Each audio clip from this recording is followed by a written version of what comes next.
friends and welcome back to another episode of Taste and Travel with Sharmi. আজকের আমার রেসিপিটা একটা lost recipe যেটা ফার্স্ট টাইম ইন ইউটিউব আমি নিয়ে আসছি, সেটা হচ্ছে ঘি চিংড়ি। তো এই ঘি চিংড়ির রেসিপিটা কিন্তু ওপার বাংলার একটা হারিয়ে যাওয়ার রেসিপি, যেটা এই প্রথমবার ইউটিউবে কেউ দেখালো। তো চলো শুরু করা যাক রেসিপিটা। প্রথমেই আমি গ্যাস অন করে কড়াই গরম করব। এই কড়াইতে আমি আগে মাছ ভেজেছিলাম, তো তার একটু তেল ছিল, আমি সেই তেলটাই ইউজ করে নেব, কারণ তোমরা জানো আমি কোনো কিছুই কিন্তু ওয়েস্ট করি না। তো সেই তেলটার মধ্যেই তেলটা একটু গরম হলে আমি দিয়ে দেবো 500 গ্রাম চিংড়ি মাছ। তো চিংড়ি মাছটা কিন্তু কিচ্ছু দেওয়া নেই, কোনোভাবে কোনো ম্যারিনেশন করা নেই, জাস্ট ধুয়ে পরিষ্কার করে রাখা। তোমরাও ধুয়ে চিংড়ি মাছ পরিষ্কার করে ডিরেক্টলি কড়াই দেবে। তো দেখো কড়াইয়ের এই তেলটার মধ্যেই কিন্তু আমি চিংড়ি মাছটা দিয়ে দিলাম। এইবার কড়াইতে চিংড়ি মাছটা দেওয়ার পর কিছুক্ষণ নাড়াচাড়া করে এর মধ্যে আমি দিয়ে দেব সামান্য হাফ চা চামচ হলুদ গুঁড়ো। হাফ চা চামচ হলুদ গুঁড়ো দেওয়ার পর আমি এর মধ্যে দিয়ে দেবো স্বাদ মতো নুন। দেখবে নুন আর হলুদ দেওয়ার পর আস্তে আস্তে চিংড়ি মাছটা থেকে একটা স্টক রিলিজ করছে, একটা জল বেরিয়ে আসছে। তো এই চিংড়ি মাছের জলটা কিন্তু আমি শুকনো করব না, এই স্টকটা ইউজ করেই কিন্তু আমি আমার বাকি রান্নাটা কমপ্লিট করব। আমি শুধু এই জলের মধ্যে চিংড়িটাকে হাফ সেদ্ধ করে নিচ্ছি।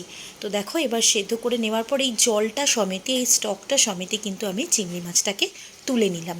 এবার ওই একই কড়াইতে আমি দিয়ে নেব 2 চা চামচ গাওয়া ঘি। তোমরা চাইলে দেশি ঘিতেও এই রেসিপিটা করতে পারো, সাদা তেলেও করতে পারো, কিন্তু ঘি চিংড়ি যেহেতু তাই ঘিটা দিলেই বোধহয় টেস্টটা বেটার হবে। তো আমি 2 চা চামচ ঘি দেওয়ার পর ঘিটা একটুখানি গলিয়ে নিলাম। দেখো ঘিটা একটুখানি আমি গলিয়ে নেওয়ার পর এর মধ্যে দিলাম 2টো তেজপাতা আর একটা দালচিনি ফাটিয়ে। এরপর এর মধ্যে আমি দিয়ে দিলাম 2টো বড় সাইজের পেঁয়াজ। যেহেতু আমার 500 গ্রাম চিংড়ি ছিল তাই বড় সাইজের 2টো পেঁয়াজ আমি কুচো করে দিয়ে নিলাম। সঙ্গে দিয়ে দিলাম নুন, কারণ নুন দিলে কিন্তু পেঁয়াজ তাড়াতাড়ি সফট হয়, এটা আমি তোমাদের আগেও বলেছি। তো তোমাদের যদি এই ধরনের রেসিপিস ভালো লাগে তাহলে প্লিজ আমার চ্যানেলটা সাবস্ক্রাইব করো। চলো দেখা যাক এরপর কি দিলাম। এরপর পেঁয়াজে একটু কালার আনার জন্য আমি দিয়ে দিলাম এতে হাফ চা চামচ চিনি। চিনি দিলে কিন্তু কখনোই মিষ্টি হবে না, আমি আবারও বলছি, আমাকে বারবার সবাই জিজ্ঞেস করো। চিনি দিলে এটার টেস্ট আরও এনহ্যান্স হবে, পেঁয়াজের কালারটা ভালো আসবে।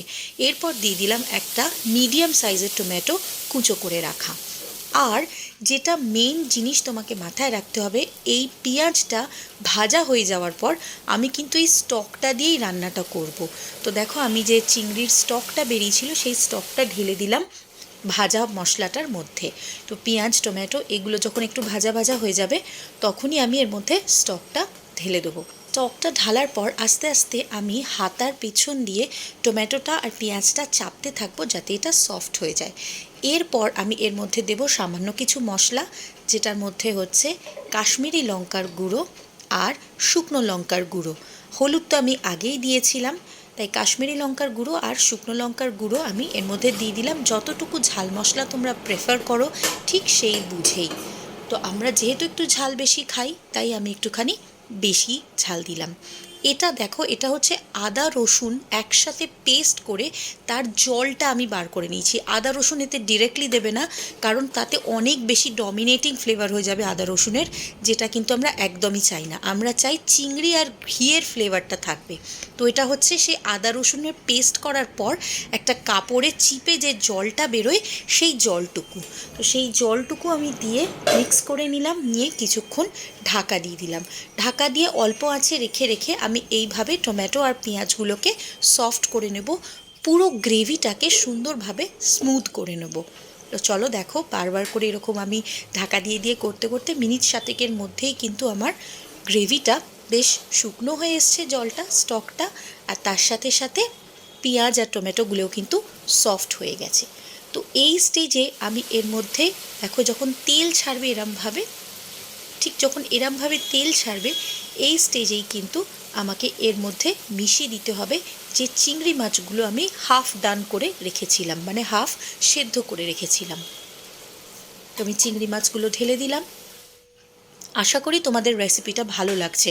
যদি ভালো লাগে তাহলে প্লিজ আমার চ্যানেলটাকে সাবস্ক্রাইব করো, কারণ আমি এই ধরনের অনেক হিডেন আর লস্ট রেসিপিস কিন্তু তোমাদের জন্য নিয়ে আসবো।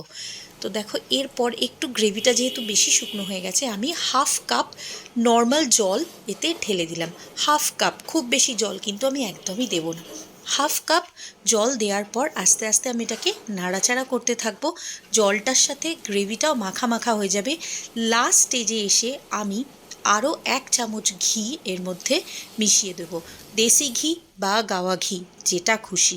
এর সাথে আমি দিয়ে দিলাম সামান্য হাফ চা চামচ মতো গরম মশলা। এবার আমি গ্যাসটা অফ করে দিয়ে ঘি আর গরম মশলাটা কিন্তু ভালো করে মিশিয়ে নেব। ঢাকা দিয়ে রেখে দেবো 10-15 মিনিটের জন্য। 10-15 মিনিট পর ঢাকা তুলে আমি এটাকে যে পাত্রে সার্ভ করবার আমার ইচ্ছা, সেই পাত্রে তুলে নেব। এই ঘি চিংড়ি কিন্তু ভাত, রুটি, পরোটা, পোলাও সব কিছু দিয়ে সার্ভ করা যায়।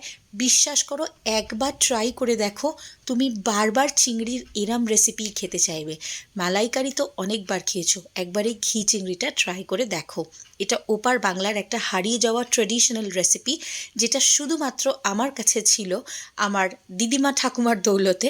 তাই আমি তোমাদের কাছে এই রেসিপিটা নিয়ে এলাম। আশা করি তোমাদের খুব ভালো লেগেছে। যদি ভালো লাগে আমার চ্যানেলটাকে সাবস্ক্রাইব করো, আর অতি অবশ্যই কমেন্ট করে জানিও তোমরা বাড়িতে ট্রাই করার পর রেসিপিটা কেমন লাগলো। আজকের জন্য এটুকুই, ধন্যবাদ।